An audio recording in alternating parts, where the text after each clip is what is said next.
The search for the missing Malaysia Airlines plane is moving into day 19. Hard to believe. Here's the latest developments. Search planes will be back in the skies over the Indian Ocean just a few hours from now looking for debris.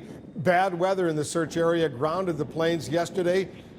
Malaysian officials are forming an international working group to help pinpoint the search for the plane. The group will include experts in satellite communications and aircraft performance. And passengers' relatives marched on the Malaysian embassy in Beijing today. They say they're angry, they're frustrated over Malaysia's handling of this entire investigation. So what should we make of the new efforts to find Flight 370? Joining us now, two guests. Ken Christensen, former retired U.S. Air Force pilot, former NASA liaison to the Department of Homeland Security. Also Stephen Wood, he's CEO and co-founder of All Source Analysis. He spent many years in the CIA as an image analyst. Stephen, I'll start with you. You've told us you're not at all surprised the search has taken this long to find even any debris. Why is that? Why aren't you surprised? Well, Wolf, I think the real challenge is, as many of your guests have been saying, the sheer size of the area where the search has to go on, it's enormous. To put it in perspective, if you look at just the imagery that's being collected by commercial satellites, it would extend from Washington, D.C. out to the west, out to Cincinnati, or up to the north, up to Hartford, Connecticut. And to try and find an object that is small, in some cases maybe only a couple feet long, that's a tremendous amount of area to be covered, and to try and find an object. Ken, you're very familiar with the aviation point part of this story. The reports that the plane was cruising at 35,000, then went up to 45,000, down to 23,000, eventually down to 12,000, and then may have gone back up to 35,000 if it were going to reach all the way to that southern part of the Indian Ocean arc. You buy all of that, or you think that that's the wrong direction for us to be working? Wolf, I think it's an excellent point, and it doesn't make sense to me to, if you're up high and you're having an aircraft problem, this is just a generic aircraft problem with rapid depressurization or in-flight fire, then you'd want to descend down and land to the nearest airport. So there would be no reason for you to reascend or climb back up to higher altitudes again. And if the Inmarsat was getting 7.5 hours of data, that means the plane was still in the air. There is no way that plane could fly that long at a low altitude, like 12,000 feet. When a large airplane goes down in altitude, the air is denser and it takes more power to go through that, so you're going to be burning a lot more fuel going through those lower altitudes, and so the plane would not get as far as where they're searching at this current time. So that's why that doesn't make sense to me.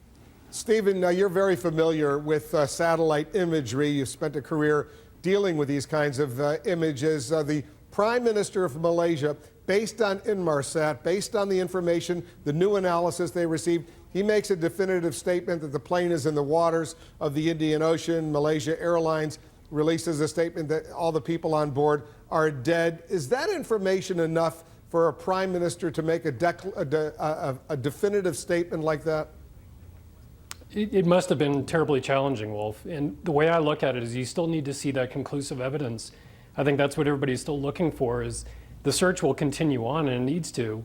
People want to see the physical evidence. And thus far, I believe the Australian Defence Minister last night was speaking on CNN and in his press conference. I think he said it well, is this is the best possible evidence we have to date. Between the Inmarsat data, between the various satellite imagery data, some of the aircraft sightings themselves, but now we need to actually find the debris. And I think that is what ultimately the world is still looking for. And the search will continue until that happens. How good is that Inmarsat data? The recalculation, the Prime Minister of Malaysia said they've never done this before, this new analysis of the pings or the handshakes, whatever they want to call it. Is it that reliable, or some experts questioning its reliability? Well, again, Wolf, I'm not a communications expert, so I can't speak as authoritatively as somebody from Inmarsat. But to evidence to date, again, I believe we've now been able to narrow down the area and start being able to have more of a bullseye approach on what this area needs to be focused on. And using all of the sources of data, whether it's airplanes or satellite imagery, or in this case, Inmarsat data, that's what needs to happen, is to really triangulate and really concentrate the search area even more intensely. And a final question to you, Ken. This whole notion that maybe the plane was, after it made that left turn, left Malaysian airspace, was about to enter Vietnamese airspace, but then made that U-turn or left turn, whatever you want to call it, avoiding Thai radar, avoiding Indonesian radar, because both of those countries say they have no evidence that that plane was flying through their airspace. What do you make of that? Well, if they're over water, Wolf, and they are at a low altitude, they could technically evade that radar. They would have to be very low to do that.